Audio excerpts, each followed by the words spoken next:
Pemerintah diharapkan memainkan peran strategis dalam melestarikan pertanian Bali. Dengan demikian, kedepannya kesejahteraan para petani di Bali diharapkan dapat terwujud. Selain itu, pemerintah diharapkan memotivasi generasi muda mencintai pertanian.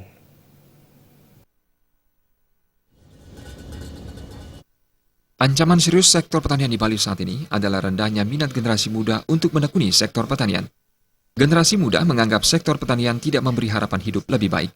Kondisi ini diperparah masifnya alih fungsi lahan. Dampaknya, petani kian terhimpit dan memilih menjual lahannya karena pertanian dianggap tak lagi memberi harapan. Meski demikian, sejumlah anggota masyarakat mengatakan pertanian Bali harus bangkit sebagai warisan leluhur. Sumber daya manusia yang memang sudah tidak bisa diandalkan lagi untuk menjadi petani. Jadi tidak ada lagi petani yang usianya di bawah 30.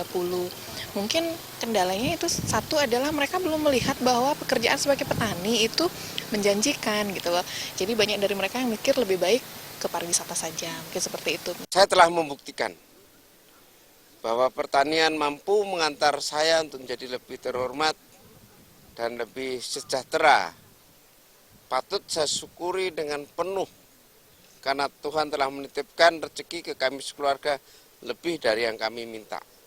Untuk itu segenap anak muda jangan ragu, langkahkan dengan penuh semangat untuk menjadi pengusaha muda pertanian di Bali yang kita cintai. Upaya mempertahankan dan melestarikan pertanian Bali memerlukan revolusi. Jika tidak ada revolusi, lahan pertanian di Bali terus menyusut dan peminat pertanian semakin terkikis. Pemerintah dan seluruh komponen masyarakat memainkan peran strategis dalam melestarikan pertanian Bali, termasuk upaya mendorong generasi muda mencintai pertanian di Bali. Pera Widya dan Ratna